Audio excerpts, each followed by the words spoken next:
Lakers may nakuha ng pamalit kay Klay Thompson at Javel McGee pumayag na sa Los Angeles Lakers at pipirma na ng minimum veteran contract. Yan ang pag-uusapan natin ngayon mga tropa.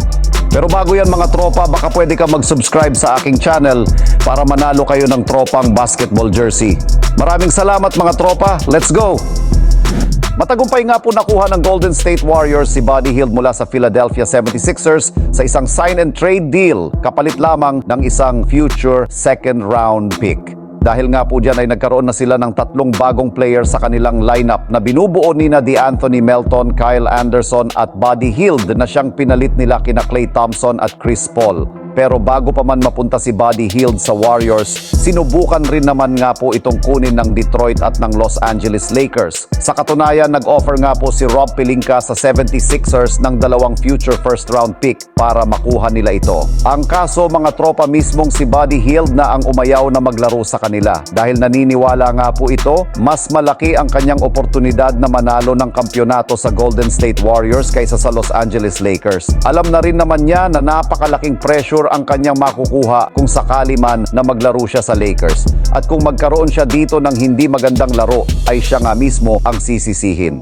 Bukod pa dyan, naniniwala rin naman si Buddy Hield na mas mabibigyan siya ng pagkakataon sa Golden State na makalaro ng kanyang gusto at syempre gagawan siya ng mga iba't ibang klaseng play para sa 3-point line. Samantala, mismong si Adrian Wojnarowski na rin naman nga po ang nagsabi na ayaw na nga po ng Los Angeles Lakers na isakripisyo ang kanila mga future first round picks para lamang makuha sina Dorian Finney-Smith, Cam Johnson, Jeremy Grant o di kaya si Bruce Brown. Meron na rin naman nga po ngayong kasalukuyang 15-man lineup ang Lakers na merong standard contract. Kasama na nga po dyan ang kanilang 2 rookie na si Bronny James at si Dalton Neck na pinalitan, sina Taurean Prince at Spencer Dinwiddie. And speaking mga tropa kay Dalton Knecht, ayon nga sa ilang mga scouts, ito nga daw po ang itinuturing na Klay Thompson 2.0 dahil sa kanyang playing style at shooting sa 3-point line.